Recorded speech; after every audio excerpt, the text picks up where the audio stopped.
Bonjour chers amis et bienvenue pour ce nouvel épisode de Missing 411 Cryptid. Alors, c'est le troisième volet de notre hors-série dédiée aux cryptides, que nous associons cela à Missing 411 de par la nature des disparitions inexpliquées qui ont été relatées et poussées par David Paulides. Et dans le même temps, on essaie de regarder quelles sont les rumeurs qui touchent aux cryptides qui seraient aussi impliqués dans certaines disparitions.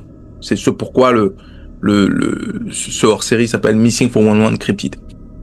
Mais où naturellement l'exploration des mystères insolubles prend tout son sens collectif. Comme toujours, l'objectif reste clair. Mais les curiosités, rigueur à travers la manière dont on essaye d'analyser ces phénomènes, et ouverture d'esprit en menant épisode après épisode une enquête partagée dont nous sommes tous le moteur. Moi je fais l'épisode, mais le but c'est de partager nos impressions, nos analyses ensemble. Okay. Donc après avoir abordé dans les deux épisodes précédents le Dogman ainsi que le Mothman, c'est aujourd'hui au tour d'un autre mythe spectaculaire de prendre la lumière, le Wendigo. Cette créature issue du folklore des Premières Nations en Amérique du Nord est souvent décrite comme une créature humanoïde géante, mesurant généralement de 3 à 4 mètres 50 de haut, émaciée à l'extrême avec la peau tirée sur les os, de couleur grise, cendre ou jaunâtre, et dégageant une odeur de décomposition. Alors, comme promis, nous avons essayé de démêler l'histoire, ses racines dans le folklore des Premières Nations, ses connexions possibles avec d'anciennes légendes ou d'autres civilisations du monde entier, mais aussi l'analyse de ces témoignages modernes souvent chargés de frissons et de controverses et de manipulations malheureusement. Quels sont les faits? À quoi faut-il croire? Jusqu'où le rationnel doit-il donner la main à l'inexpliqué?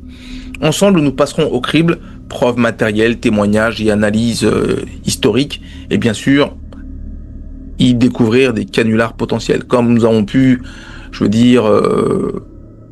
avoir une certaine vision commune, comme quoi le Dogman et le Mothman étaient des cryptides qui n'existaient pas, mais ils sont tirés d'une histoire ancienne, notamment du Dogman qui serait tiré de la relation avec le personnage historique qu'on appelle Vlad Dracul, qui sera devenu Dracula dans le livre de Bram Stoker, et qui serait une extrapolation de la vision qu'un homme puisse se transformer en bête, ok? Donc avec le loup-garou.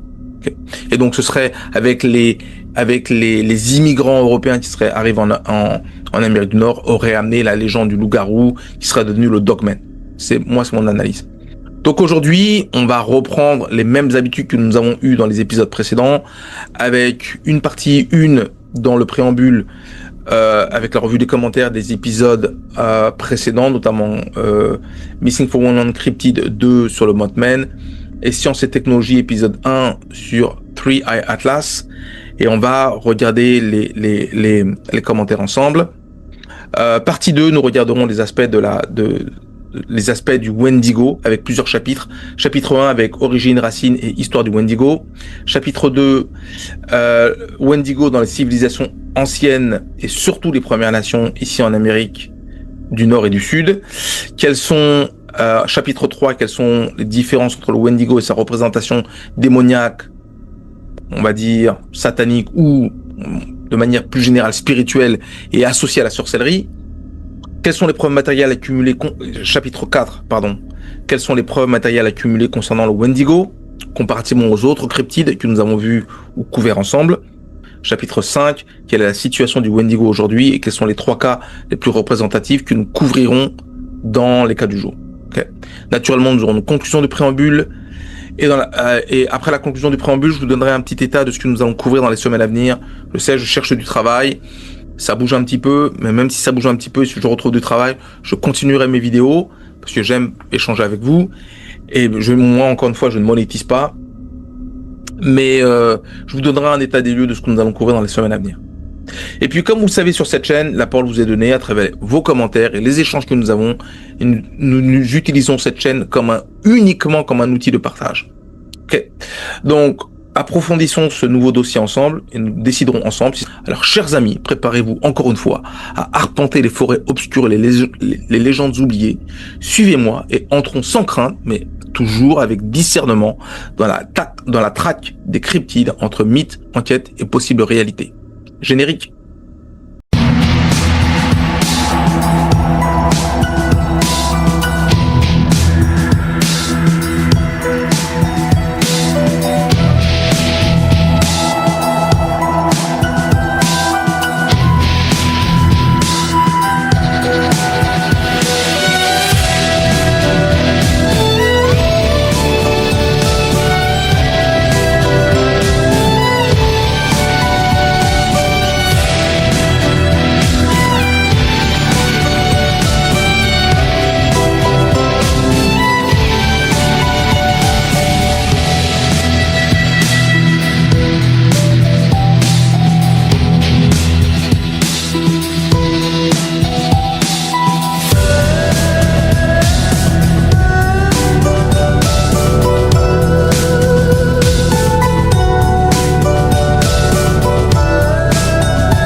Alors, chers amis, après cette interlude musicale, j'avoue que je suis attaché à cette musique et j'ai du mal à trouver une alternative, mais après cette interlude musicale, on va passer aux commentaires. Okay. Donc, la partie 1 du préambule. Donc, on a pas mal de commentaires à couvrir on va commencer avec la revue des commentaires de Missing 411 Cryptid épisode 2 sur le Mothman. Alors, Thierry Carton qui dit bonsoir Luc, je me permets une parenthèse pour attirer l'attention sur le thylacine, ce marsupial dans les années 50 qui a été filmé pour la dernière fois. Quel dommage, quelle perte d'un point de vue zoologique. Ton travail de recherche est admirable. Quel sera le prochain cryptide dont tu parleras? À part le Bigfoot, Sasquatch, Almasty, Yeti et les autres cryptides, je n'y crois pas. À bientôt, Thierry le Belge. Alors, merci Thierry, notre Belge préféré. Alors, j'avais déjà répondu sur YouTube, mais je vais répondre ici que effectivement le thylacine le thylacine, pardon, est effectivement un autre nom qui s'appelle le tigre de Tasmanie. Serait le contraire d'un cryptide parce que c'est un animal qui a existé, qui est éteint aujourd'hui de par la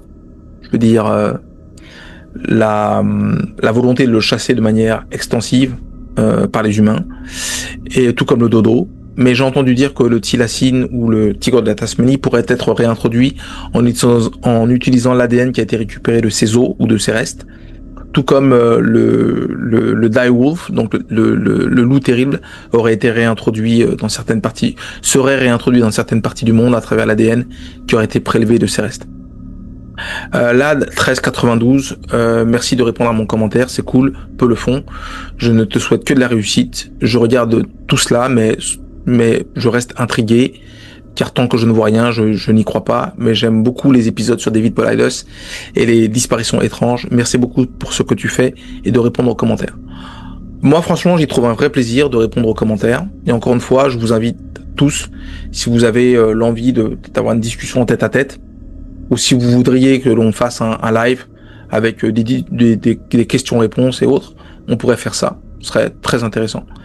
Et puis, encore une fois, moi, je me pose des questions, comme vous, je me pose des questions sur des sujets très complexes pour lesquels je pense que personne ne détient la vérité. Donc, il est important d'échanger des idées et des points de vue différents. Donc, c'est ce pourquoi, pour moi, les commentaires sont très importants, parce que j'amène mon analyse personnelle, mais mon analyse personnelle ne capture pas toutes les pensées qui peuvent exister.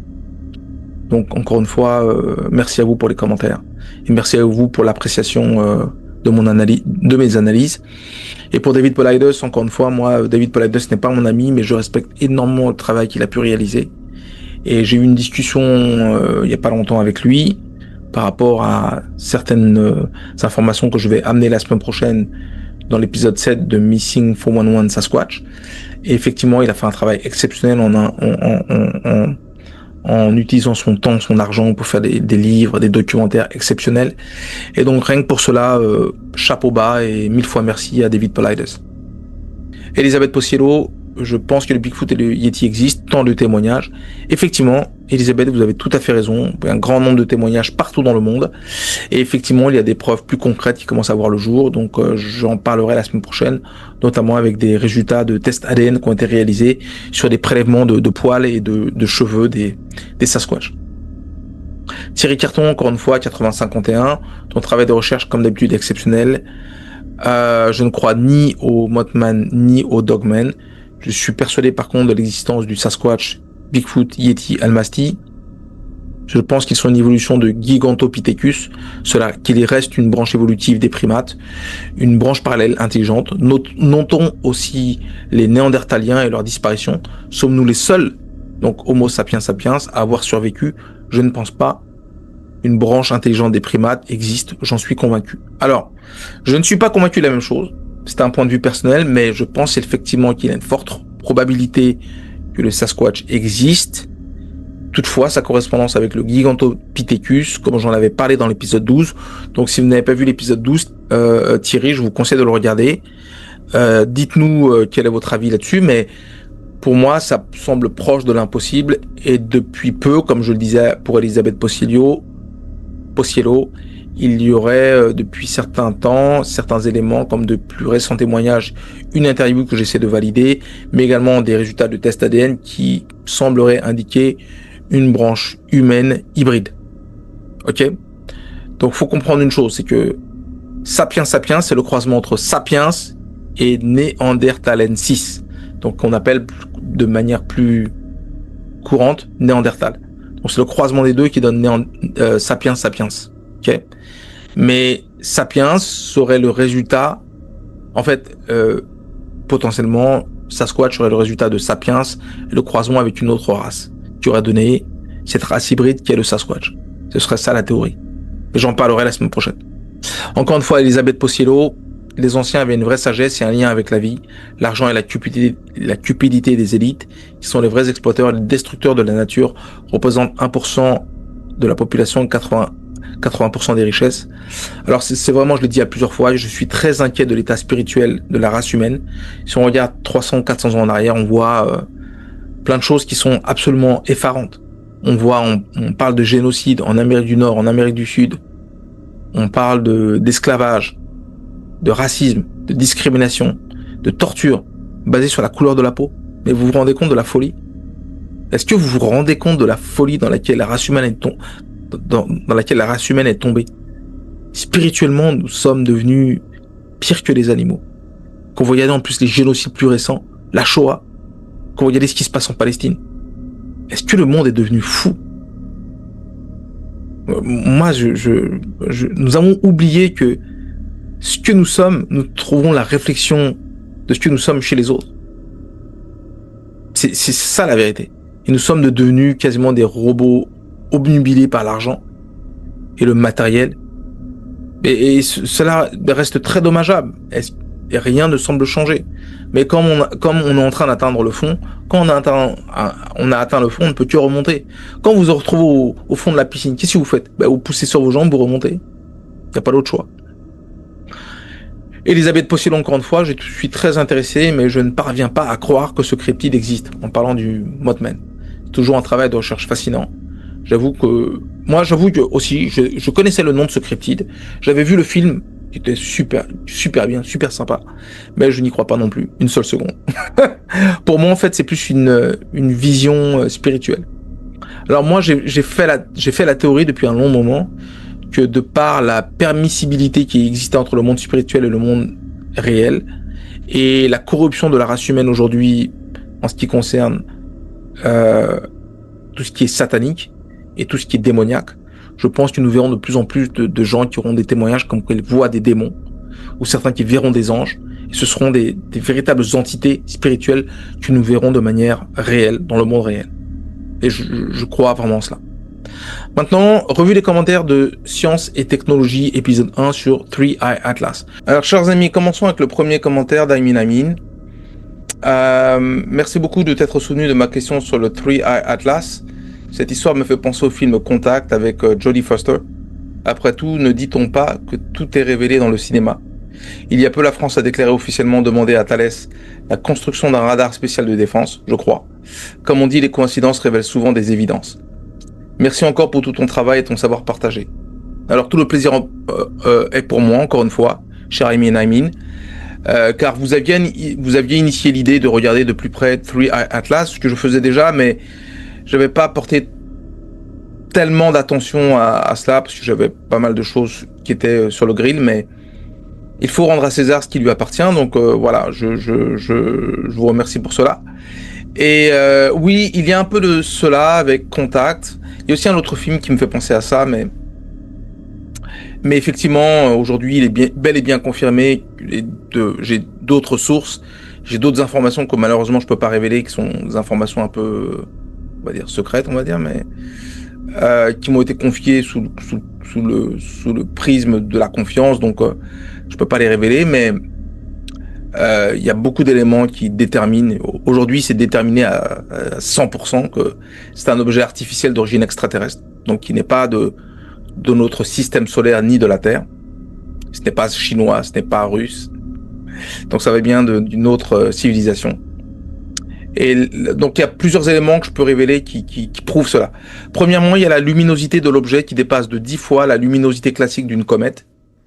Three Eye Atlas est passé à 0,9 unités astronomiques de Mars et a fait un virage assez conséquent afin de se rapprocher de Mars et de s'y mettre en orbite. Il reste en orbite pendant 24 ou 36 heures avant de repartir et se diriger enfin vers le Soleil. Il sera en périhélie, ça veut dire qu'il sera derrière le Soleil, donc il ne sera pas visible d'ici demain, il me semble. Donc il ne sera pas visible et beaucoup de scientifiques ou de gens qui font des prédictions pensent qu'il va se passer quelque chose de manifeste quand il sera derrière le Soleil. Et donc, potentiellement, il pourrait repartir soit vers Saturne, d'autres personnes qui pourraient revenir vers la Terre et s'arrêter à côté de la Terre. Bon, moi, je ne sais pas. Mais ce que je peux dire en tout cas, c'est que tout cela s'aligne avec les prédictions de Baba Vanga. Donc, Baba Vanga, qui était une personne, une mystique, qui était de Bulgarie, qui était aveugle et qui avait fait comme Nostradamus. Nostradamus avait dit aussi, avait annoncé que il y aurait un objet de lumière verte qui viendrait proche de la Terre. Et effectivement, Baba Vanga avait prédit que l'humanité prendrait contact avec une race extraterrestre en 2025 et qu'une lumière verte dans le cosmos serait utilisé comme un signe d'une présence alien et serait l'indication d'un contact prochain. Ok. Donc, écoutez, si nous contactent, tant mieux. Ce serait une bonne chose, une bonne avancée pour la race humaine de comprendre que on n'est pas le seul game in town, comme on peut dire. Et il y a aussi autre chose, il y a aussi un autre élément qui confirme le fait que Three Atlas serait un objet artificiel extraterrestre. Effectivement, il y a eu cette communication des chiffres premiers, ça s'est confirmé officiellement. Il est aussi confirmé que l'origine de Three Atlas correspondrait avec l'origine du signal WOW qui fut reçu en 1977. Donc tous ces éléments-là font que, effectivement, c'est bien un objet artificiel extraterrestre. Je voulais partager le commentaire de Franco Peduzzi qui a eu un commentaire très intéressant. Donc bonsoir Luc, merci beaucoup pour ce partage très intéressant. Cet objet a vraiment quelque chose d'étrange, effectivement, et son âge est incroyable. Et c'est pour cela que je suis persuadé que c'est bien un voyageur intergalactique et non pas interstellaire. Et s'il est bien vérifié qu'il a bien envoyé une suite de nombres premiers, cela apporterait la preuve irréfutable que c'est bien un objet artificiel. Merci pour tout. Alors, bonjour Franco Peduzzi, vraiment le commentaire c'était un plaisir de vous lire d'une part et de voir vos commentaires qui sont toujours très intéressants. Mais là vous vous êtes surpassé. C'est vraiment une question absolument fascinante et très studieuse pour tout le monde ici, parce que c'est un moyen pour vous de faire quelques recherches et d'apporter une contradiction, une vision différente. Donc effectivement, si l'on considère que 3 Atlas est uniquement une comète, son comportement et son âge deviennent incroyablement intéressants à étudier. Et waouh, effectivement, je répondrai au reste après, mais serait-ce un voyage interstellaire ou intergalactique? Alors ça demande une réponse plus élaborée, plus précise, et pour moi, la différence se situe dans la manière dont nous concevons l'univers.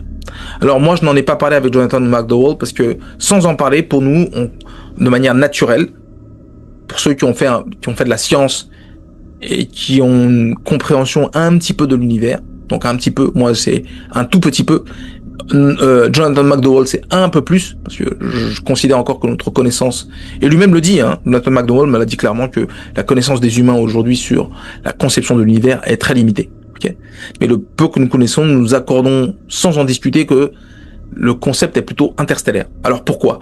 Parce que le concept interstellaire décrit un espace au sein d'une même galaxie qui sépare les étoiles par un vide interstellaire composé principalement d'hydrogène et d'hélium, qui pourrait servir de carburant pour nous, mais qui sert de carburant aussi pour les étoiles. Les étoiles se servent de l'hydrogène et de l'hélium pour faire brûler cela. C'est ce qu'on appelle pas de la fission nucléaire, mais de la fusion nucléaire, où on a des éléments légers qui permettent la fusion entre différents éléments qui s'entrechoquent pour former une réaction en chaîne. Ok, c'est ça une étoile. Maintenant, ce vide interstellaire, ce vide, appelé aussi vide sidéral ou intersidéral, peu importe comment on veut l'appeler. En fait, ce vide peut exister entre deux galaxies et être influencé par la force gravitationnelle d'étoiles relativement proches, ainsi que par les structures galactiques qui sont des constellations ou des systèmes solaires voisins. A contrario, le concept intergalactique fait référence au vaste espace entre galaxies, mais composé, lui, de matière noire et de champs cosmiques, et serait influencé par l'interaction entre des galaxies entières. Ok ? Donc typiquement, l'interaction entre la galaxie d'Andromède et celle de la Voie lactée est très très représentative de cela. Pourquoi ? Car les deux galaxies finiront à terme par fusionner. Alors, maintenant, pour expliquer un peu plus, pour rentrer un peu plus dans l'explication, cependant, il y a à considérer que 3 Atlas semble provenir à 96,04% de la constellation du Sagittaire, qui serait proche du centre de la Voie lactée, de la disposition de notre galaxie, qui fait naturellement penser à quand vous voyez l'image de la Voie lactée, c'est une concentration d'étoiles et de constellations relativement proches les unes des autres. Donc c'est proche et dense. Donc par exemple, notre système solaire qu'on appelle Sol, notre Soleil s'appelle de manière globale, on appelle Sol, S-O-L, est relativement proche de Proxima Centauri, qui est une autre étoile similaire au Soleil. Donc Proxima Centauri, qui est une autre étoile, un autre système solaire. Et on est relativement proche de Proxima Centauri. Mais on est également proche de la constellation d'Orion. Donc, ce qui fait dire que tout ça est relativement proche et que cela serait plus un voyage interstellaire parce que cette densité d'étoiles, cette densité de constellations et de systèmes galactiques à proximité ferait que cette proximité amènerait plus une dimension interstellaire avec une séparation relativement proche et une influence provenant d'étoiles, de constellations et de systèmes proches. Donc, ce qui fait plus penser à un système interstellaire. Ok ? Et avec une composition beaucoup plus, parce qu'avec des étoiles proches, ça fait penser plus à une concentration d'hélium et d'hydrogène. Ok ? Donc, voilà pourquoi je pense que c'est plutôt une approche interstellaire que intergalactique. J'ai posé la question à Jonathan McDowell, qui m'a pas encore répondu, mais je pense qu'on va avoir une discussion demain. Il m'a proposé qu'on discute demain, donc j'en saurai plus demain sur son point de vue là-dessus. Mais la question est très, très, très intéressante. Donc voilà pourquoi nous penchons plus à une dimension interstellaire qu'intergalactique. Mais la question est très, très juste. Maintenant, qu'en pensez-vous, Franco ? Est-ce que j'ai bien capturé votre réflexion ? Avez-vous une vue différente ?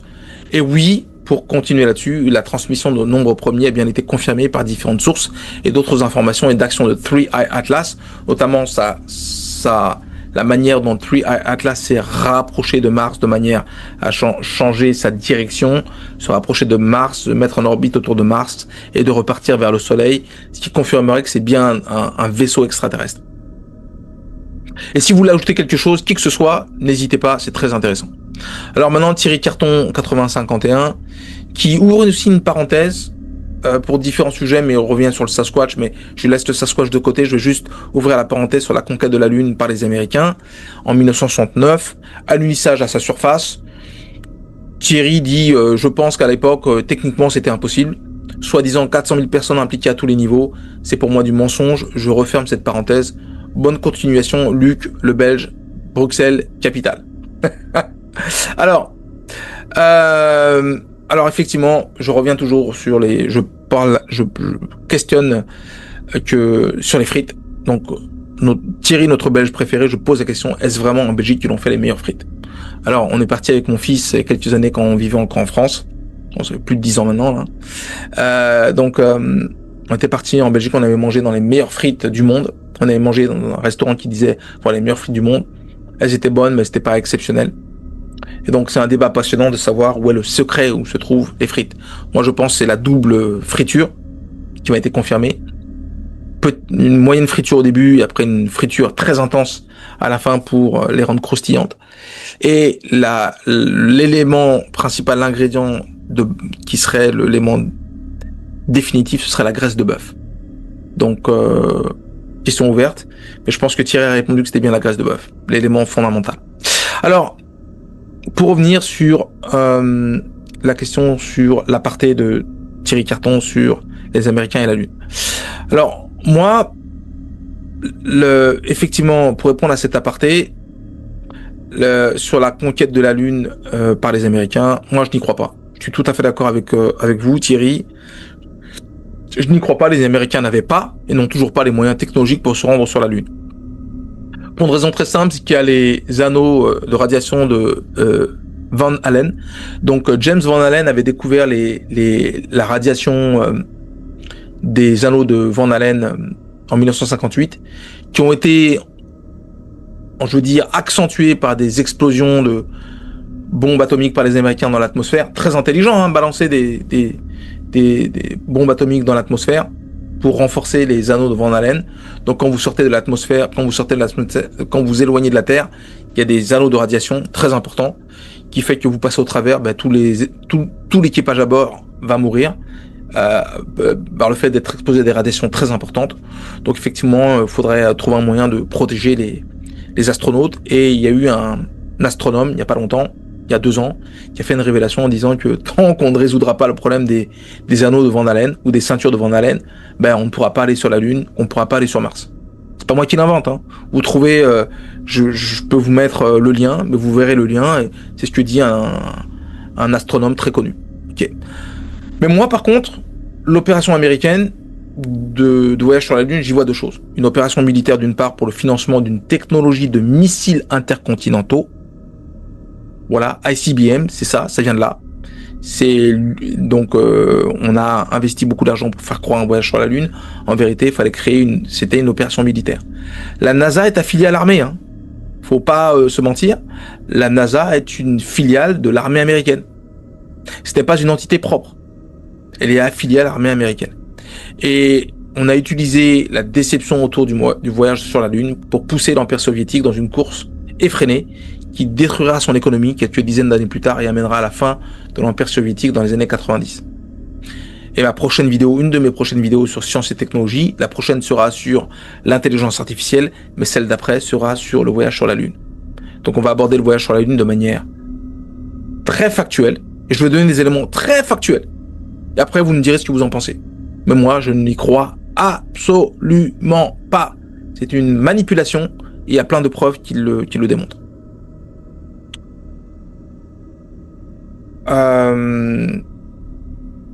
Et puis on va terminer avec Brume 2019. Bonjour Luc, c'est incroyable, j'en ai appris des choses sur cette étrange comète, drone extraterrestre, manipulation, l'univers nous révélera-t-il un jour le secret, car vraiment il en a marre, surtout d'avoir des secrets, surtout ces phénomènes mystiques. En tout cas, c'est fascinant. Votre travail est excellent. Alors, merci beaucoup pour le commentaire. Et non, effectivement, comme je l'ai dit, il y a plein d'éléments qui prouvent que Three Eye Atlas serait un vaisseau extraterrestre et non une simple comète. Et je donnais des exemples tout à l'heure avec la trajectoire elliptique qui change. Three Eye Atlas se place en orbite autour de Mars, repart vers le Soleil pour après finir pour aller se diriger vers Saturne. Donc c'est pas un appareil, c'est pas une comète naturelle qui fait ça. Effectivement, je pense que non, je pense que Three Eye Atlas sera effectivement utilisé pour affirmer qu'il y a une vie extraterrestre ailleurs, mais qu'on ne voudra jamais dire la vérité comme quoi les Américains et les gouvernements passés nous ont menti sur le phénomène des ovnis, sur le phénomène que il y a effectivement une vie extraterrestre ailleurs et qu'il y a bien des appareils qui ont été récupérés, des extraterrestres qui se seraient écrasés sur Terre. Et ils le révéleront jamais ça. Ils utiliseront Three Eye Atlas pour dire ah, il y a de la vie ailleurs. Vous voyez la preuve de Three Eye Atlas? C'est histoire de moyen le poisson, mais ils ne révéleront jamais la vérité de tout ce qui a été accumulé depuis. Voilà, nous allons passer maintenant à la partie 2 du préambule avec l'analyse cryptide Wendigo. Alors, chers amis, nous rentrons maintenant de plein pied dans l'analyse cryptide du Wendigo. Alors, pour commencer, pour ceux qui ne savent pas ou ne connaissent pas, qu'est-ce que le Wendigo? Le Wendigo trouve ses racines dans le folklore des peuples algonquiens, donc une tribu des Premières Nations, du Canada et du nord-est des États-Unis. C'est un esprit maléfique ou une créature cannibale, souvent associée à l'hiver, la famine et l'isolement. La légende servait d'avertissement contre la gourmandise, l'individualisme et l'abandon des valeurs communautaires. On devient Wendigo par la transformation suite à des actes de cannibalisme ou de cupidité excessive. Les descriptions varient mais évoquent une créature humanoïde, émaciée, dotée d'une faim insatiable et parfois d'un cœur de glace. Le Wendigo demeure relativement méconnu en dehors de l'Amérique du Nord, en raison de son ancrage spécifique dans le folklore des Premières Nations algonquiennes et des peuples indigènes du Canada et du nord des États-Unis. Sa genèse résulte directement des conditions environnementales extrêmes, particulièrement la faim et l'isolement liés aux hivers rigoureux, qui ne sont pas des réalités universelles partagées dans d'autres cultures ou régions du monde. Contrairement à des cryptides comme le Sasquatch ou le monstre du Loch Ness, dont les récits ou adaptations ont circulé, ont été popularisés globalement par les médias, le mythe du Wendigo est resté longtemps cantonné à l'oralité autochtone et à des récits locaux. Il n'a été introduit à l'international que récemment à travers la littérature fantastique, les jeux vidéo et le cinéma, souvent sous des formes remaniées qui perdent la profondeur culturelle originale. Ce manque d'expansion s'explique aussi par le fait que les sociétés, confrontées à la famine et à l'isolement, ont développé leur propre figure surnaturelle ou morale plutôt que d'adopter celle d'autres continents. Enfin, l'aspect psychologique et spirituel du Wendigo centré sur la rupture des liens sociaux, la transgression du cannibalisme et le déracinement communautaire n'a pas trouvé d'équivalent direct dans le folklore européen, asiatique ou africain, où le rapport au surnaturel et à la survie s'exprime autrement. Cette spécificité locale, alliée à la persistance du mythe dans les communautés autochtones, explique pourquoi le Wendigo n'a jamais été universellement ou diffusé mondialement que d'autres figures cryptides ou démoniaques plus adaptables. La description commune du Wendigo repose sur plusieurs éléments récurrents dans les traditions algonquiennes et les témoignages recueillis. Il est souvent décrit comme une créature humanoïde, géante, mesurant généralement de 3 à 4,50 m de haut, émaciée à l'extrême avec la peau tirée sur les os de couleur grise, cendre ou jaunâtre et dégageant une odeur de décomposition.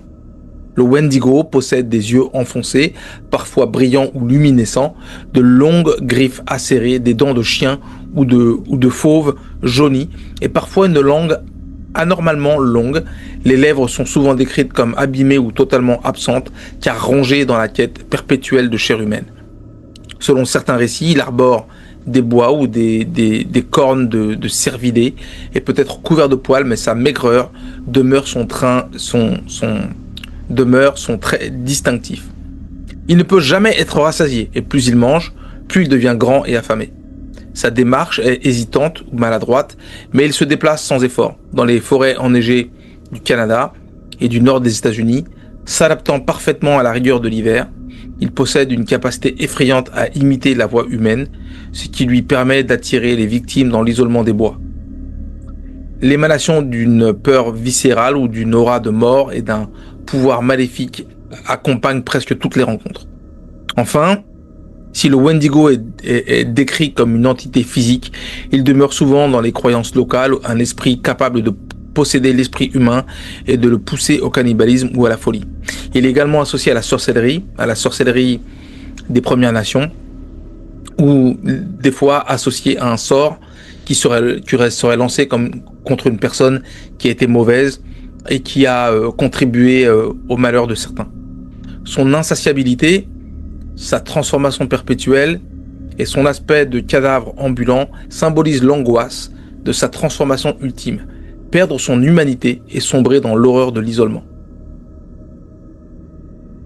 Alors maintenant, préambule chapitre 1, origine, racines et histoire du Wendigo.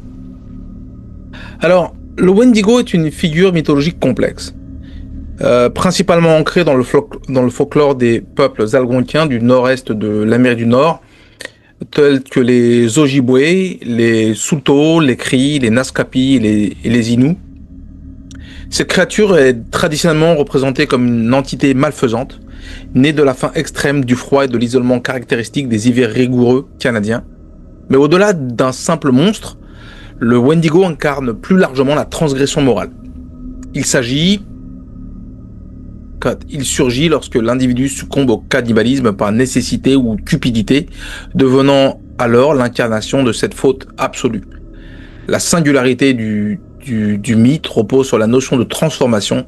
On ne naît pas Wendigo, on le devient.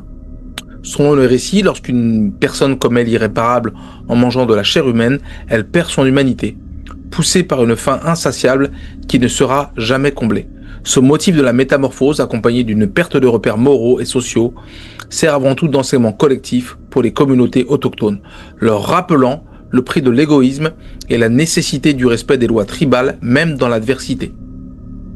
Les descriptions du Wendigo évoluent en fonction des régions et des traditions, tantôt géants squelettiques, au cœur de glace, parfois dotés de membres disproportionnés, de griffes et de yeux brillants, tantôt esprits invisibles se manifestant par des symptômes psychiques et comportementaux de ceux qui en sont touchés. La psychose du Wendigo est d'ailleurs un concept médical documenté décrivant le sentiment irrésistible de consommer de la chair humaine, parfois lors de famines extrêmes, ce qui brouille la frontière entre le réel et le surnaturel. Historiquement, plusieurs affaires criminelles ont été attribuées au Wendigo, notamment celle de Swift Runner, qui tua et consomma sa famille durant l'été 1879 en Alberta, invoquant le Wendigo comme cause de sa folie. On note aussi le rôle majeur des chamans comme Jack Fiddler, réputé capable de tuer des Wendigos humains afin de protéger sa communauté contre les malédictions cannibales. Ainsi, le mythe du Wendigo se présente comme une construction culturelle majeure, héritée d'une longue tradition orale, servant à conjurer les dangers physiques et moraux liés au grand froid et à la faim. Il symbolise les dilemmes de la survie, l'angoisse de la transgression et la dimension tragique de l'expérience humaine dans des environnements extrêmes. Toujours vivant dans l'imaginaire collectif, il est utilisé comme outil éducatif, avertissement et reflet de peur ancestrale des sociétés qui l'ont vu naître. Comme je le disais dans le chapitre 1, dans les sociétés autochtones en Amérique du Nord, la légende du Wendigo sert d'avertissement moral. Elle met l'accent sur les dangers de la cupidité, du déracinement communautaire, de l'égoïsme et de la déchéance lors de périodes de pénurie. Le Wendigo n'a pas qu'une apparence monstrueuse, il s'agit parfois, ou plutôt, d'une force invisible, spirituelle, qui pervertit les pensées et pousse à l'irréparable, et entraîne une transformation physique de l'hôte qui prend cette force spirituelle. Cet enseignement est intégré dans les récits oraux et les cérémonies chamaniques, où la peur du Wendigo aide à maintenir l'ordre social dans des conditions extrêmes. On retrouve d'ailleurs dans le monde des récits similaires, bien que les dénominations varient. En Russie et Sibérie, la légende du Leshi, esprit errant des bois, ou celle du Kikimora, exploite le même thème du danger, famine, folie ou perte d'humanité, lors de traversées hivernales ou d'isolement. Des mythes comparables existent également chez les peuples du Grand Nord, eurasiatique, ou dans les légendes nordiques, où survie et transgression sont au centre des récits. En Amazonie ou dans certaines cultures andines, on évoque parfois des esprits cannibales ou des dévoreurs d'âmes liés à des actes tabous ou à la rupture du tissu communautaire, ce qui rapproche conceptuellement des récits du message véhiculé par le Wendigo. La dimension universelle du Wendigo tient donc à l'association entre conditions de survie difficiles et risque de perte de son humanité. Que la société soit nord-américaine, autochtone ou issue d'autres civilisations confrontées à la famine. Chez les Premières Nations et premières sociétés de l'hémisphère nord, la codification du mythe fut suffisamment forte pour perdurer jusqu'à aujourd'hui, influençant le regard moderne porté sur le surnaturel, la sorcellerie, la moralité et à la relation à la nature. La légende du Wendigo témoigne ainsi du génie des cultures ancestrales à transformer une réalité menaçante en récit structurant pour l'ensemble du groupe humain. Mais pas simplement ça, il y a aussi une logique spirituelle où l'association entre des esprits mauvais ou une corruption humaine peut amener à des transgressions extrêmement graves et non naturelles et immorales. Alors maintenant, chapitre 3. Quel lien ou différence entre le Wendigo avec les représentations démoniaques, sataniques et paranormales qui peuvent être associées notamment à la sorcellerie? Donc, le Wendigo occupe une place ambivalente à la frontière entre créatures folkloriques, esprits maléfiques et entités associées au paranormal. Mais il se distingue nettement des représentations classiques du démon ou du satanisme dans les traditions occidentales. Un esprit du déséquilibre plutôt qu'un démon classique. Dans les mythes algonquiens, le Wendigo est d'abord, en premier, l'incarnation de la transgression morale. Principalement, comme je le disais, du cannibalisme provoqué par la famine et de l'excès individuel au détriment du groupe. Et pour autant, il y a une dimension spirituelle, une dimension démoniaque qui y est associée. Comme quoi le Wendigo serait un esprit qui rentrerait dans le corps humain pour faire face à des difficultés extrêmes. Contrairement aux démons judéo-chrétiens ou sataniques qui incarnent le mal pur, la tentation ou la corruption par une force extérieure, le Wendigo naît souvent de la déchéance humaine. Il ne vient pas de l'enfer, mais du basculement de l'être humain vers la sauvagerie, par rupture des codes communautaires. Mais ce qui fait appel à une entité quand même extérieure qui pourrait corrompre l'esprit humain. Donc ce lien avec la démoralisation et la transformation volontaire ou involontaire en Wendigo et sa transformation physique qui va de pair, évoque parfois le thème de la possession ou du pacte faustien. Vous vous rappelez Faust qui fait un pacte avec le diable. Mais le mythe insiste sur la punition inévitable et la perte de toute humanité, là où le démon occidental manipule ou pousse à la faute. Le Wendigo naît de la faute elle-même et marque le point de non-retour. Sorcellerie et influence paranormale. Le Wendigo est associé à des phénomènes paranormaux dans la mesure où il incarne la rupture avec l'ordre naturel et la montée de la folie.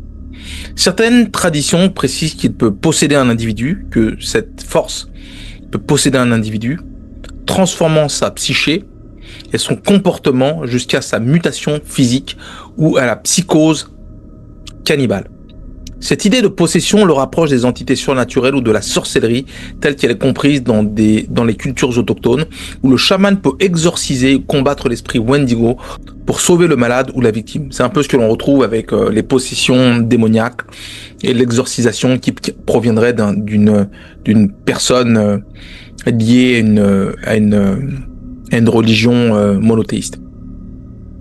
Dans la vision populaire et contemporaine, notamment à travers le cinéma, le jeu vidéo et la littérature d'horreur, le Wendigo est parfois amalgamé à des figures démoniaques ou sataniques par souci de sensationnalisme. Mais cette réduction efface la complexité de son rôle originel dans la spiritualité autochtone. Contrairement à la sorcellerie occidentale qui fait appel à des pactes, des sortilèges ou des invocations directes, la transformation en Wendigo révèle davantage du symptôme d'une rupture intérieure et dans la médecine traditionnelle est traitée comme une maladie de l'esprit et du corps. Différences essentielles. L'origine. Le Wendigo est issu du contexte social et naturel extrême, famine, isolement, alors que le démon classique arrive par influence extérieure ou pacte surnaturel. Fonction. Le mythe du Wendigo avertit et enseigne sur les conséquences de la perte d'humanité, tandis que la démonologie occidentale prône la lutte contre des entités incarnant le mal universel, qui est associé à la transgression divine et la transgression envers le but divin. Chamanisme et exorcisme autochtone cherchent à rétablir l'équilibre là où la démonologie propose la chasse, l'exorcisme ou la purification rituelle du mal. Ainsi, même si le Wendigo partage certains attributs avec les démons et les forces occultes, sa spécificité réside dans sa symbolique autochtone du déséquilibre, de la faim et de la transgression, transformée en avertissement et en médecine spirituelle contre les dangers de l'excès, une approche fondamentalement différente des schémas sataniques ou satanistes ou occultes traditionnels. Pour aborder la question des preuves matérielles liées au Wendigo, il convient de distinguer nettement ce cryptide de figures telles que le Dogman, le Mothman ou le Sasquatch. Contrairement à ces derniers, le Wendigo se singularise par l'absence quasi totale de preuves physiques, directes et tangibles. Ce qui éclaire sa nature profondément ancrée dans le récit oral, le folklore et la médecine traditionnelle, plutôt que dans les investigations cryptozoologiques classiques. La quasi-totalité des récits sur le Wendigo proviennent de traditions autochtones transmises par voie orale, de témoignages ethnographiques et d'études historiques sur la psychose du Wendigo, mais également, plus récemment, il y a eu aussi des tentatives de vidéos relativement floues, bien de photos extrêmement floues sur le sujet. Mais pour revenir sur la psychose du Wendigo, un trouble qui serait un trouble psychiatrique, documenté parmi certaines Premières Nations, où la victime développe une pulsion incontrôlable de cannibalisme. Alors, quelques affaires criminelles sont reliées à ça, celle de Swift Runner, dans l'Alberta en 1879, qui tua sa famille et consomma leur chair lors d'un hiver extrême, que nous allons couvrir aujourd'hui, ou celle du chaman Jack Fiddler, qui prétendait éliminer des personnes possédées par l'esprit Wendigo au début du XXe siècle, ont été rattachés notamment à ce mythe du Wendigo. Ces cas constituent les exemples les plus tangibles de manifestations attribuées au Wendigo. Ils sont pas en réalité, mais ils peuvent être associés à des témoignages d'états pathologiques ou de contextes extrêmes, mais dépourvus de traces biologiques ou matérielles telles qu'empreintes, poils, restes anatomiques.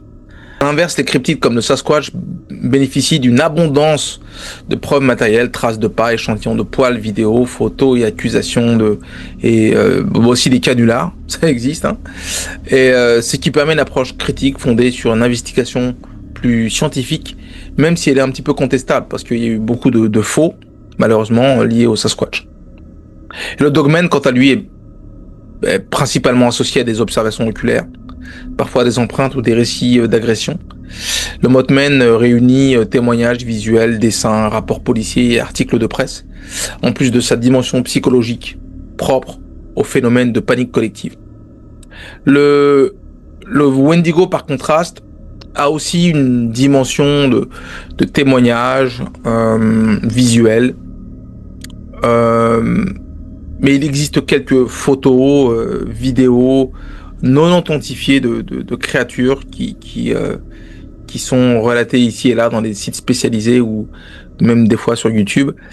Mais il n'y a pas de preuves biologiques en tant que telles. On ne retrouve pas d'éléments comme des traces de pas ou des relevés des relevés organiques type ADN comme des poils et autres. Il n'y a pas ce genre de récupération. Donc aucun reste susceptible d'être soumis à une analyse scientifique. les enquêteurs modernes s'accordent sur l'absence d'éléments physiques probants, ce qui conforte la position de nombreux ethnologues et folkloristes pour qui le Wendigo est d'abord un symptôme culturel,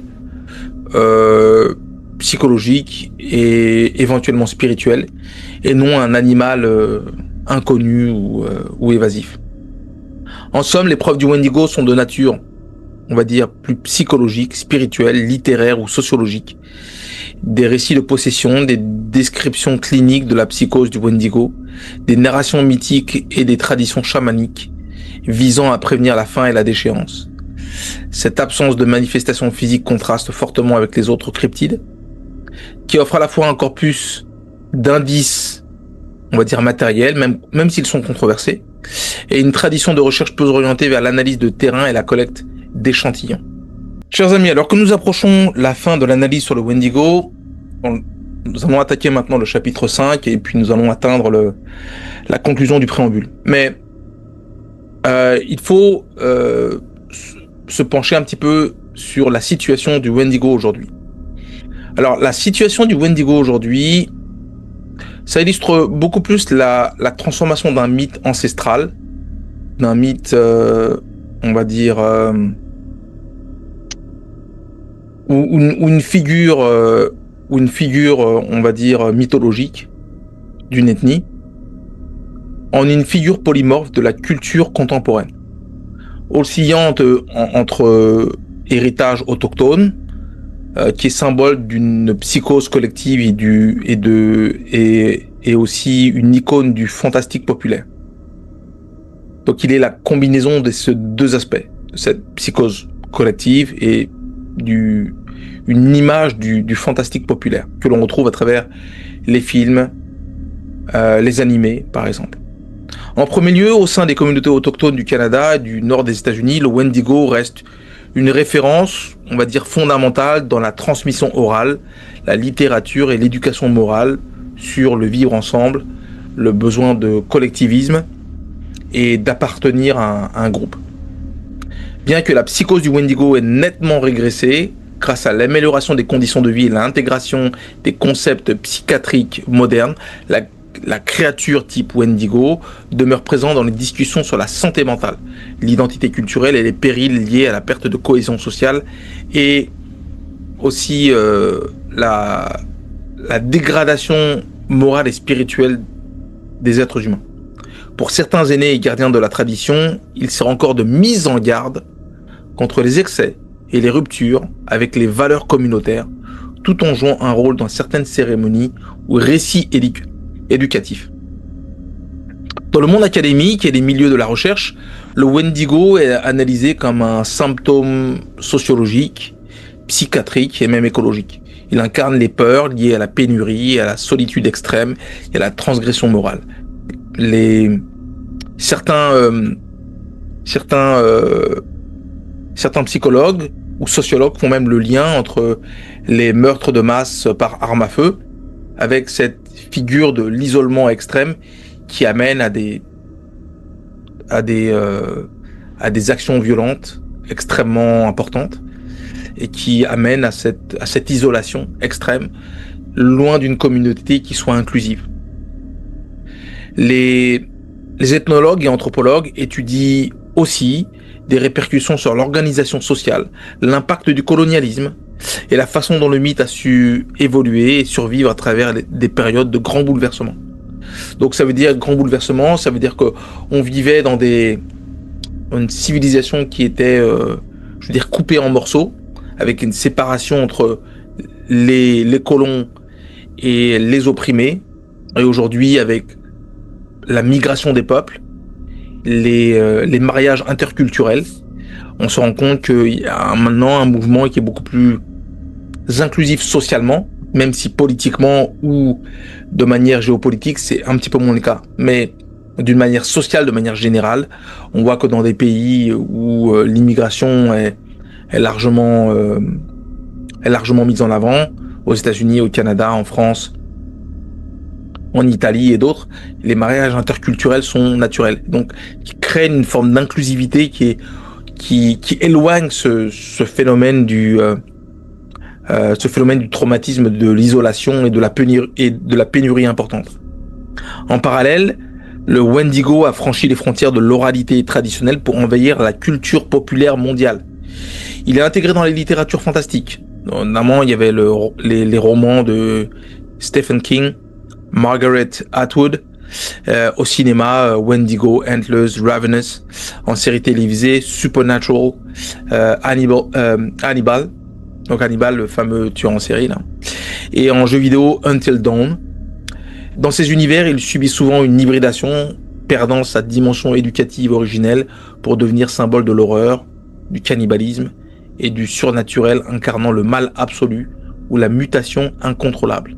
Donc c'est un peu l'image de la possession satanique ou de la possession démoniaque qui amène à une mutation à la fois physique et également dans le comportement, de manière comportementale, mais également psychique. Mais cette popularité internationale a généré une multitude de variantes à travers les médias, détachant progressivement le mythe de ses racines pour le transformer en archétype du monstre nord-américain. Enfin, la situation du Wendigo auprès du grand public varie selon les régions. Dans le nord des États-Unis ou au Canada, il conserve une place privilégiée dans le folklore régional et les récits autochtones où l'on retrouve toujours des témoignages, des preuves audio, vidéo ou bien de photographies pour rappeler que certains font des rencontres avec des entités que l'on associe au Wendigo et qui est associé dans le sens où la représentation physique ou les témoignages nous donnent une description physique qui correspond au Wendigo. Et ailleurs, il reste une énigme fascinante, souvent méconnue ou amalgamée à d'autres créatures. Donc souvent, on fait des transgressions cryptozoologiques entre différents cryptides. Et notamment, les recherches cryptozoologiques modernes ne lui accordent que peu d'intérêt aujourd'hui. La quasi-absence de preuves matérielles fermant la porte à une investigation comparable à celle du Sasquatch ou du Mothman. Ou même du Dogman. Où là, pour le Dogman, il y a un nombre de témoignages qui sont un peu plus grands. Et on retrouve aussi des gens qui présentent des preuves à travers des empreintes et autres. Aujourd'hui, le Wendigo incarne autant une mémoire ancestrale et identitaire qu'un reflet de la peur contemporaine, du dérèglement moral, de la solitude et du péril intérieur. Il s'est imposé comme une métaphore de la fragilité humaine et du danger de la rupture sociale, naviguant avec aisance entre contes philosophiques, phénomènes psychiatriques et monstres universels du fantastique, du spirituel, mais également de la sorcellerie. Parce que très souvent, on peut dire que aussi, dans la tradition autochtone, il est affirmé que le Wendigo peut être le résultat d'un sort qui est jeté envers une personne qui a été mauvaise durant sa vie et que l'on transforme comme une forme de malédiction, un petit peu comme le loup-garou avec l'homme qui se transforme en loup-garou, qui se transforme en bête assoiffée de sang et assoiffée de chair. Le même principe s'appliquerait pour le Wendigo. Alors, chers amis, maintenant, je voulais faire une petite mise à jour des épisodes à venir. Ok. Donc, la semaine prochaine, nous aurons un Missing 411 Sasquatch épisode 16 qui sera fascinant. Parce que là, on va revenir sur les révélations sur les éléments les plus récents, notamment les preuves ADN et notamment une interview d'un agent fédéral des parcs nationaux au Canada qui connaît John Silver Arrow. C'est par hasard, hein. Je suis tombé sur lui, quelqu'un m'a référé son nom et on a parlé un petit peu. Il connaît très très bien John Silver Arrow. Il va nous faire des révélations sur Sasquatch. Vous verrez, c'est absolument fascinant. Et j'ai une grande confiance à ce qu'il a pu me dire. Okay. Et il y aura aussi, je vais partager un petit échange que j'ai eu avec David Paulides et également, il m'a fait référence des récentes interviews qu'il a eu récemment, qu'il a pu faire une série d'interviews avec Coast to Coast AM et donc j'en parlerai durant l'épisode 16. Et après l'épisode 16, je pense que je ferai peut-être un dernier épisode sur le Sasquatch, mais il se pourrait que je revienne à partir de l'épisode 17. On reviendra à Missing 411 classique parce que j'ai beaucoup de révélations à faire vers tout ce qui est le phénomène, tout ce qui est les disparitions continues, Le phénomène UFO, UAP qui est lié à Missing 411 continue également, donc je vais y revenir également.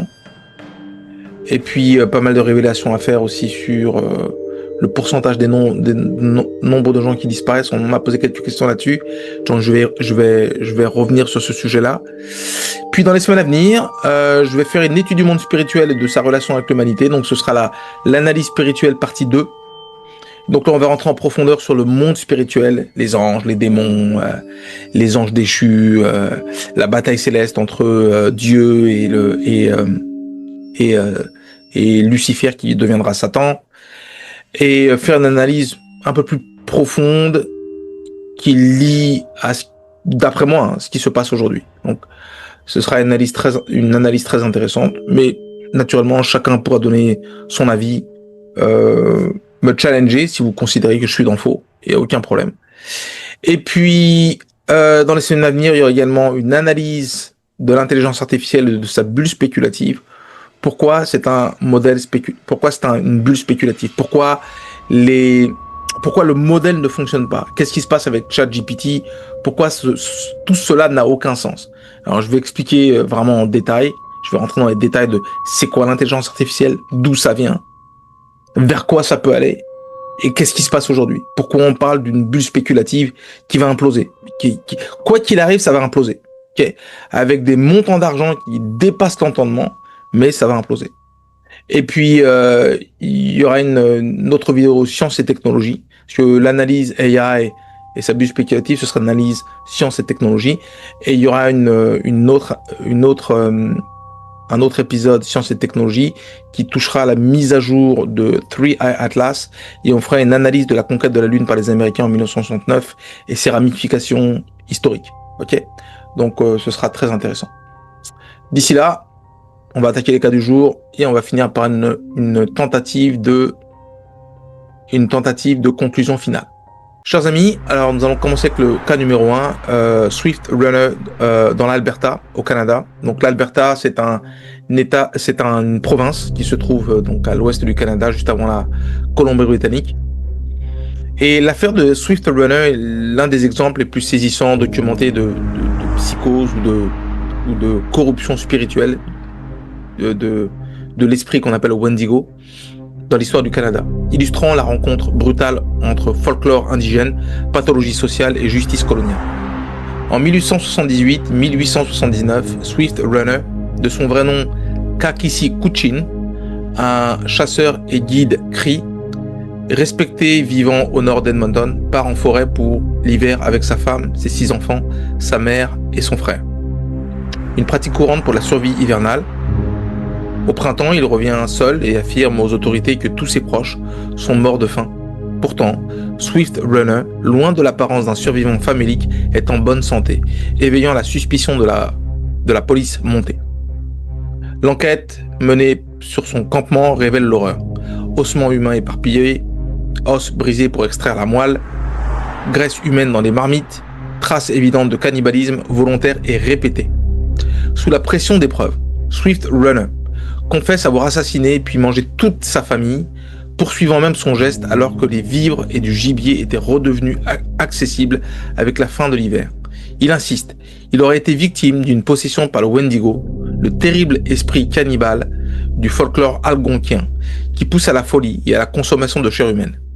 Les chroniqueurs de l'époque et les anthropologues ultérieurs notent que cette explication relève, selon les critères actuels, de la psychose, du Wendigo, d'une pathologie culturelle décrite dans certaines populations du Nord, où la peur irrationnelle de devenir un monstre cannibale peut mener à de véritables actes criminels, en particulier lors de privations extrêmes. Le procès de Swift Runner fait grand bruit, il ne nie rien, exprime même des remords, mais ne se disculpe pas. La justice coloniale, sourde à la dimension folklorique et psychique, rejette toute défense d'influence surnaturelle ou paranormale. Swift Runner est condamné à mort et pendu en décembre 1879 à Fort Saskatchewan lors de la première exécution légale de l'histoire de l'Alberta. Ce cas résonne durablement dans la mémoire locale et dans l'histoire psychiatrique. Il incarne la puissance de l'imaginaire du Wendigo au cœur de la culture cri, mais aussi la tragédie de la destruction des sociétés autochtones soumises à la disette, aux changements sociaux et à la marginalisation et à l'effondrement des protections collectives traditionnelles. Les chercheurs modernes y voient l'illustration d'un syndrome culturel attisé par les conditions extrêmes et la détresse psychique et psychologique, où la frontière entre mythe, désespoir et passage à l'acte meurtrier devient incertaine. L'affaire de Swift Runner reste aujourd'hui un repère incontournable pour comprendre la notion de psychose culturelle, l'impact du Wendigo dans la pensée autochtone et le glissement tragique du surnaturel vers la réalité de l'isolement humain en temps de crise. Alors, chers amis, je sais que vous ne savez pas ça, mais la prononciation du vrai nom de Jack Fiddler, je viens de passer 10 fois à essayer de le dire, c'est extrêmement difficile. Mais en tout cas, on va attaquer le cas numéro 2 de Jack Fiddler en Ontario, 1907. Alors, l'Ontario, c'est la province qui se trouve juste à l'ouest du Canada, qui est toujours à l'est, mais qui est un peu plus proche du centre du Canada et qui donne sur le Manitoba. Donc, le cas de Jack Fiddler, de son vrai nom, Zwowuno Gizigo Gobao, est l'un des personnages centraux de l'histoire des Premières Nations et l'un des cas les plus célèbres associés à la légende du Wendigo. Alors, chef et chaman d'un des peuples de la tribu Anishinaabe, donc ils sont un peuple Ojibwe. Ils vivaient dans la région de Sandy Lake, dans le nord-ouest de l'Ontario, à la frontière du Manitoba, au tournant du XXe siècle. Sa notoriété et sa singularité tiennent à sa réputation d'exorciste. Okay? Donc Jack Fiddler était réputé capable de combattre, voire de tuer, souvent au sens propre du meurtre rituel, les personnes suspectées d'être en voie de transformation en Wendigo.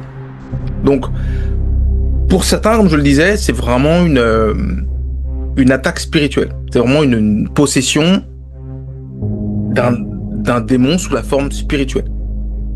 Donc, selon la tradition Cri et Ojibwe, quand une personne montrait des signes d'obsession cannibale, de délire ou de démence, des symptômes interprétés comme l'emprise du Wendigo, il revenait souvent à un chaman, comme Jack Fiddler, d'intervenir pour protéger la communauté, soit par la guérison, soit en dernier recours par la mise à mort rituelle du malade si aucun retour à la raison n'était possible.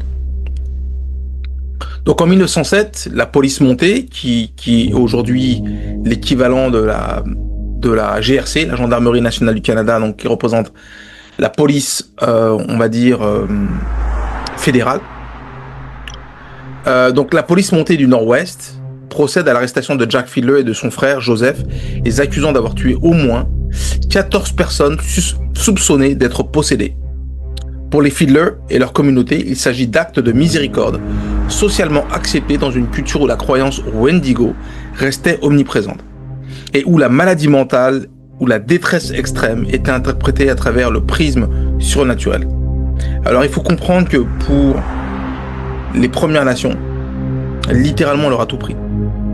Ils avaient une aisance d'utiliser les ressources viables du Canada selon les différentes saisons.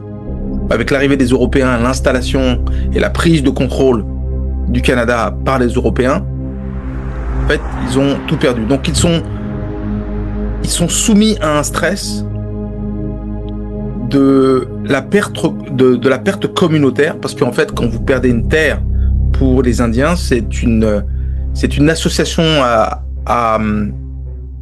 la communauté indienne, mais c'est aussi une association aux aînés.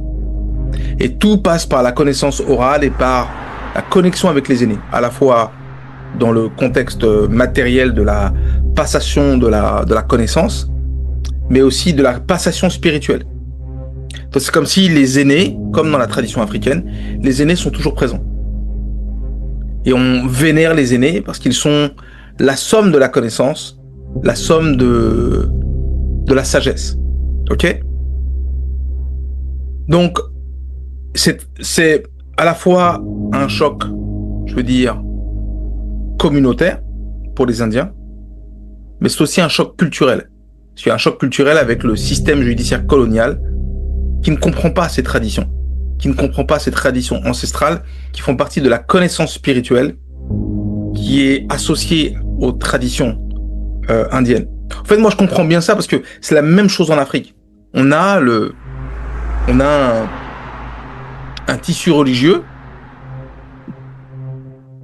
mais au-delà de ça, nous avons nos traditions ancestrales, donc qui est associée à l'animisme.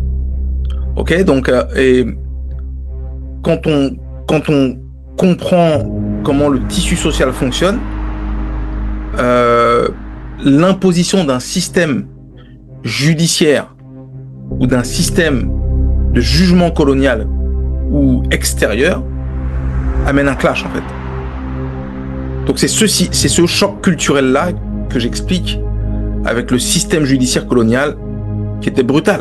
La justice canadienne appliqua le droit criminel sans tenir compte du cadre coutumier ou de la connaissance ancestrale de ces gens qui ont toujours vécu de cette manière-là. Et on leur impose une façon de penser, une façon de voir les choses, sans considérer ce sont eux les natifs du Canada.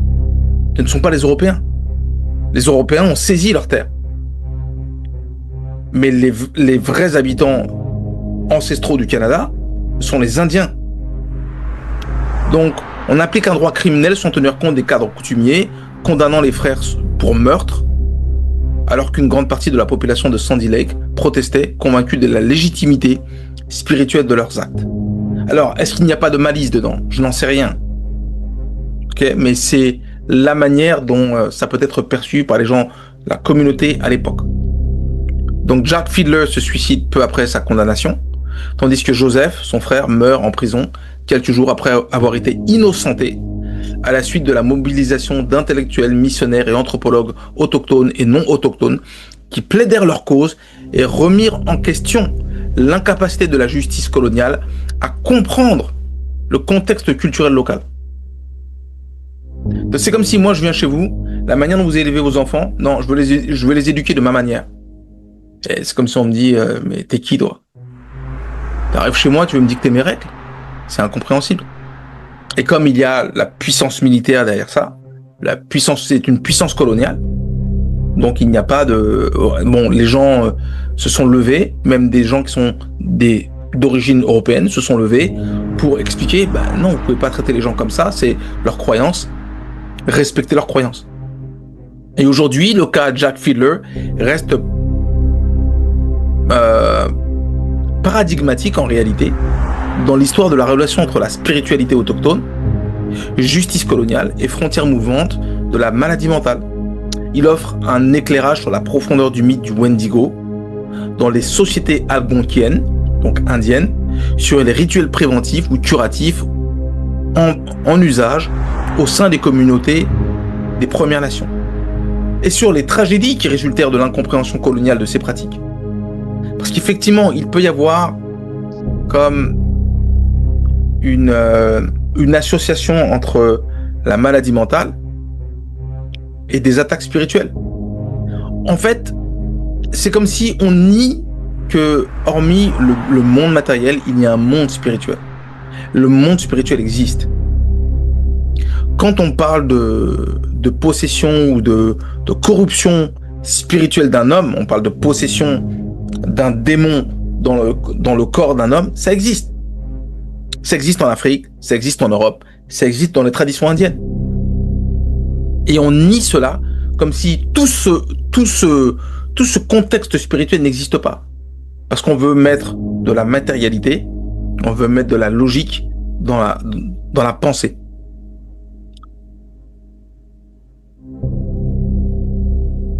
Mais pour de nombreux anthropologues, cette affaire de Jack Fiedler incarne autant le conflit entre système juridique que la lutte de culture. Et est clair quand à la fois la puissance mais aussi la fragilité de la médiation chamanique face à la marginalisation et la modernité imposée. Et c'est un truc qui est très fascinant parce que quand j'en avais parlé avec le maître John Silver Arrow, c'est ce qu'il m'avait expliqué, c'est qu'aujourd'hui, dans les territoires comme le Yukon, ils ont une forme d'autonomie et très souvent il y a des échanges entre les Premières Nations au Canada et aux États-Unis Et on a laissé une grande autonomie maintenant au peuple des Premières Nations pour qu'ils puissent gérer les choses de la manière dont ils le sentent concevable. Okay. Et ce qui évite cette superposition entre la matérialité, le refus de croire à tout ce qui est spirituel et de laisser les gens vivre dans leurs croyances. Okay. Donc le procès Jack Fiedler demeure à la fois un chapitre sombre de la confrontation coloniale et un témoignage précieux de la façon dont la légende du Wendigo structure encore aujourd'hui la mémoire et la spiritualité indigène au Canada, et montre aussi l'inefficacité ou le refus de comprendre quand des gens de l'extérieur viennent dans une contrée qu'ils ne comprennent pas, avec une histoire qu'ils ne connaissent pas, mais qui accaparent des terres sans comprendre ou sans essayer d'admettre ou d'essayer de comprendre l'autre. Alors, maintenant, chers amis, alors c'est pas vraiment un cas, mais c'est plus une vision de ce que représente en fait la psychose ou la corruption spirituelle du Wendigo de nos jours. Ok ? Donc la psychose ou la corruption spirituelle du Wendigo est un phénomène qui est à la fois associé à une dimension psychiatrique ou une dimension spirituelle selon là où on se place, documenté principalement au XXe siècle au sein des populations autochtones du Canada et au nord des États-Unis, caractérisé par une peur intense et une obsession dévorante liée au cannibalisme, teintée d'une dimension spirituelle forte, directement héritée du mythe ancestral du Wendigo. Alors, le phénomène Wendigo, un syndrome culturel et spirituel.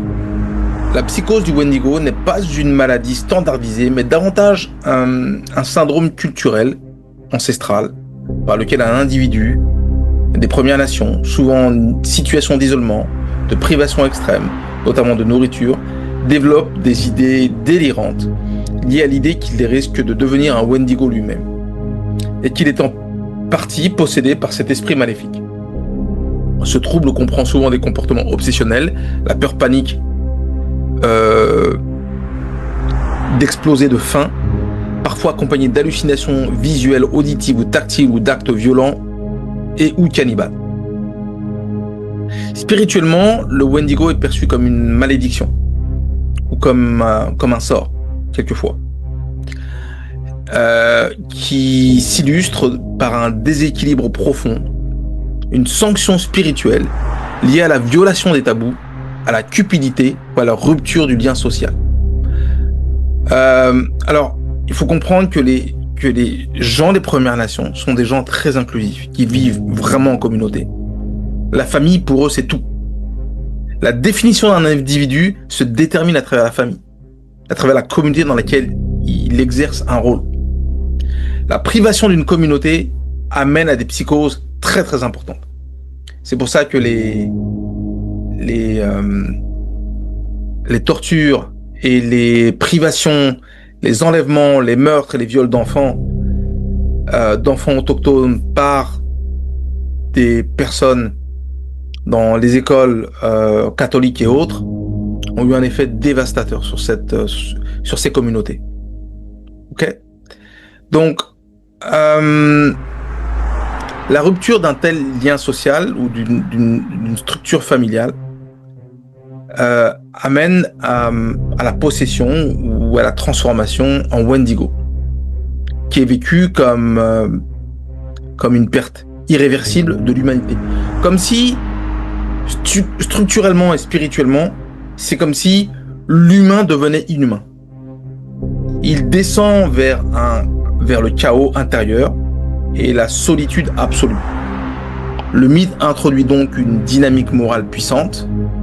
La pathologie s'entrelace avec la croyance fondant la psychose sur un socle culturel largué de toute interprétation occidentale purement médicale.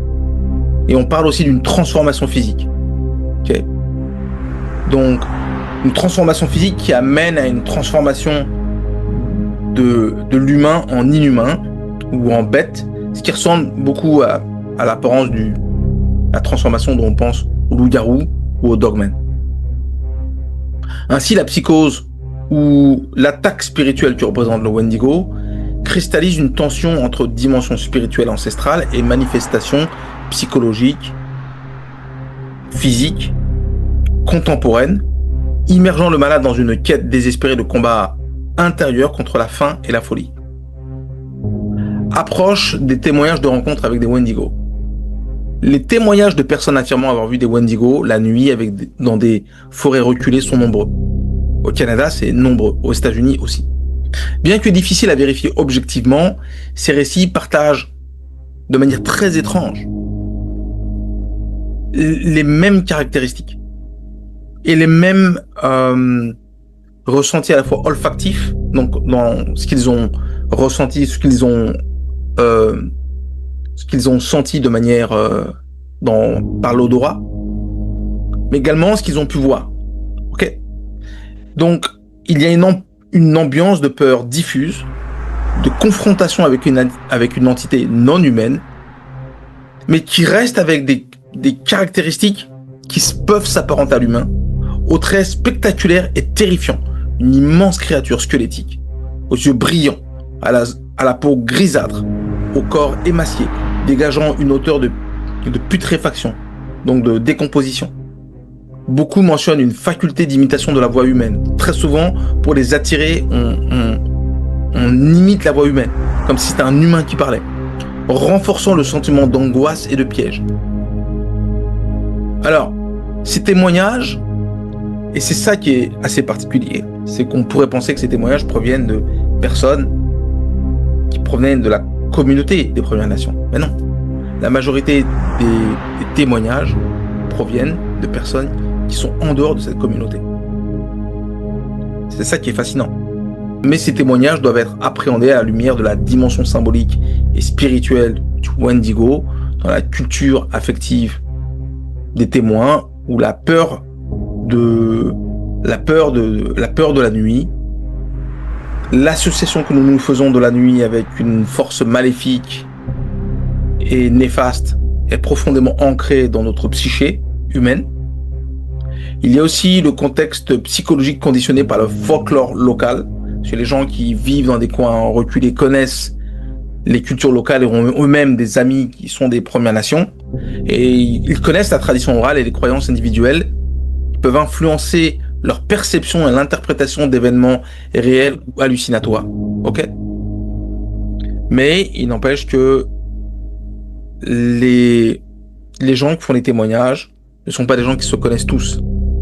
Et donc il y a des témoignages qui se regroupent de manière large. C'est-à-dire que les mêmes impressions sont relevées. Et c'est ce qui est très troublant. Puis il y a aussi les phénomènes naturels ou psychophysiologiques explicables. Donc ça veut dire que quelqu'un qui peut avoir une altération physique, une altération au sein de son corps de manière naturelle, peut impliquer des aspects psychologiques. C'est ce qu'on appelle les phénomènes psychophysiologiques, okay, qui sont explicables aussi avec des illusions d'optique nocturnes, les bruits. Quelqu'un est un petit peu mal à l'aise ou il est un petit peu malade, il a un peu de fièvre. Puis la combinaison avec les illusions d'optique nocturnes, les rencontres avec des animaux, des loups, des orignaux, des ours, et les états alertés de conscience liés à l'anxiété, au stress ou au manque de sommeil, et aussi à la maladie, parce que je parlais de fièvre, ça pourrait avoir une explication. Mais il y a quand même cette dimension spirituelle qui est très palpable et qui est une croyance importante chez les Premières Nations, chez les gens des Premières Nations. Par ailleurs, ces visions de Wendigo peuvent être perçues comme des projections extérieures, de peur collective et individuelle liées à l'isolement, à la survie, au danger dans des coins reculés. Et dans la spiritualité autochtone, elles peuvent aussi traduire la présence d'esprits malveillants, ce qu'on pourrait appeler des démons, des djinns,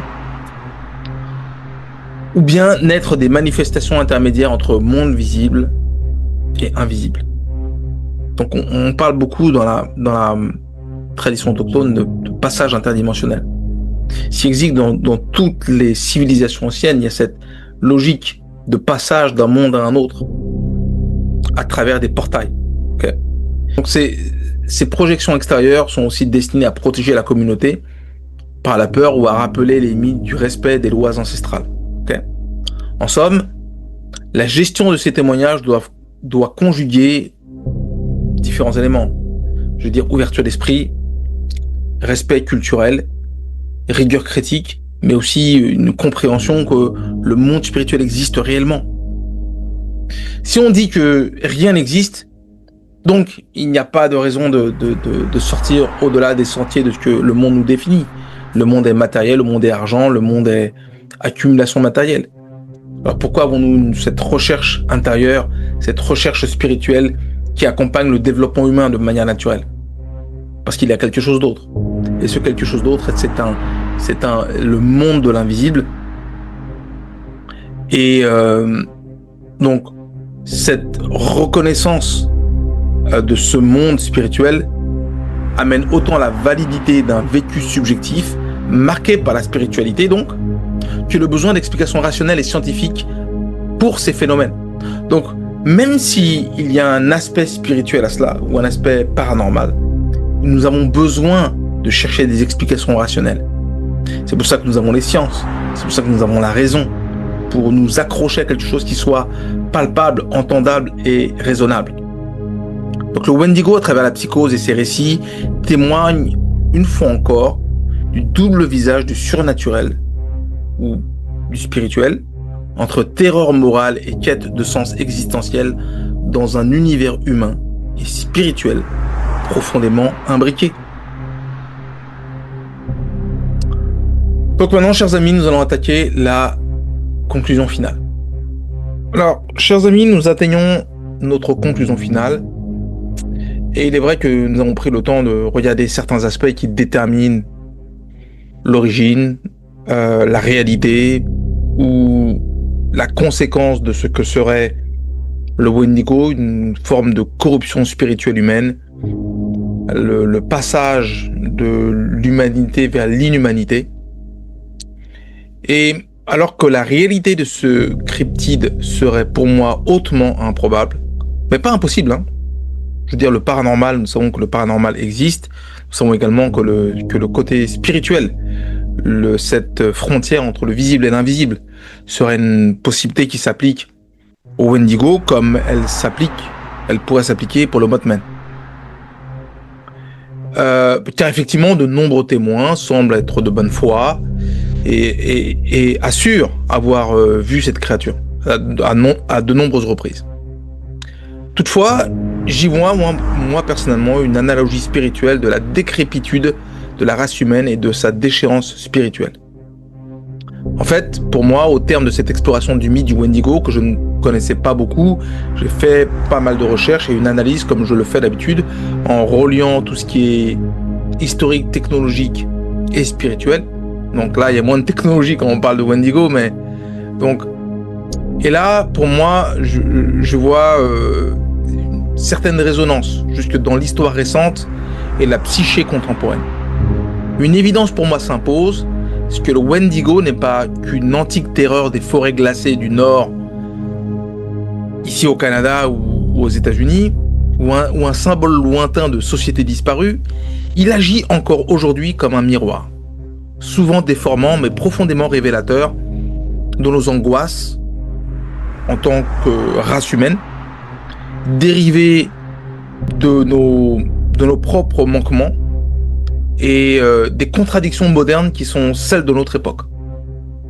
Si la psychose du Wendigo saisissait autrefois l'individu isolé, affamé, au bord de l'effondrement moral et spirituel, cette dimension spirituelle ou cette corruption spirituelle semble désormais avoir essaimé dans la société globale une faim insatiable, non plus de chair, mais de possession matérielle, de domination, de pouvoir ou de satisfaction illimitée. L'esprit du cannibalisme symbolique habite désormais nos cités, nos marchés, nos flux d'informations. Effectivement, la cupidité, le désir de consommer sans fin, la recherche effrénée du profit ou du plaisir personnel anesthésiant peu à peu notre sens du lien, du respect et de l'entraide, de l'amour pour tout un chacun. Du respect, peu importe la couleur de peau, peu importe nos origines.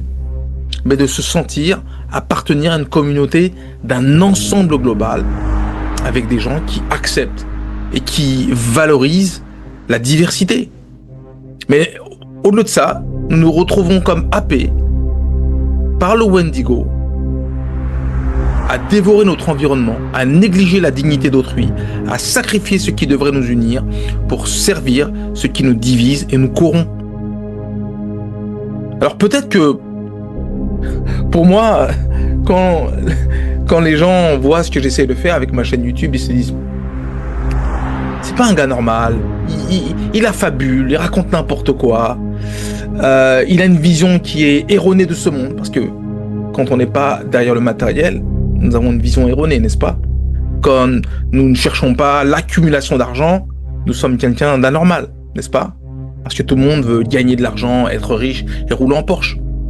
Alors, peut-être le vrai message du mythe et la psychose ou la corruption spirituelle du Wendigo, peut-être que le vrai message est-il là. La barbarie n'est jamais loin, ni derrière nous dans les ténèbres de l'histoire, ni réservée à quelques folklore primitifs.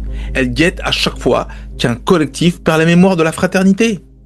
À chaque fois que l'individu cède à la spirale du manque, du déséquilibre, de l'oubli spirituel. De même que le Wendigo traditionnel incarne la rupture ultime, la transgression humaine et rompre l'ordre du monde. Quand on considère ce qui se passe aujourd'hui en Palestine, parce qu'un peuple est différent, parce qu'un autre peuple se croit supérieur, il se donne le droit de lui écraser la tête. Est-ce que ça, c'est logique, ça? Nos sociétés modernes s'en approchent à très grands pas, à chaque fois qu'elles laissent prospérer l'égoïsme, le cynisme ou la dévoration de l'autre au profit du moi roi. C'est ce que nous faisons. C'est l'image du Wendigo et son cannibalisme. Face à la tentation du repli ou de l'oubli, face à la crise morale et écologique, et même, je veux dire, même économique, quel est le sens de l'argent? Fluidifier les échanges, pas de s'enrichir au détriment de l'autre. Il est temps pour nous, je crois, de réentendre le vieil avertissement du Wendigo. Sommes-nous encore capables de retrouver la mesure, la conscience de nos liens, la valeur du vivant? Faire du mythe une parabole sur notre époque, c'est de choisir de voir en lui un processus d'éveil. Ou pas d'éveil, mais on va dire de réveil.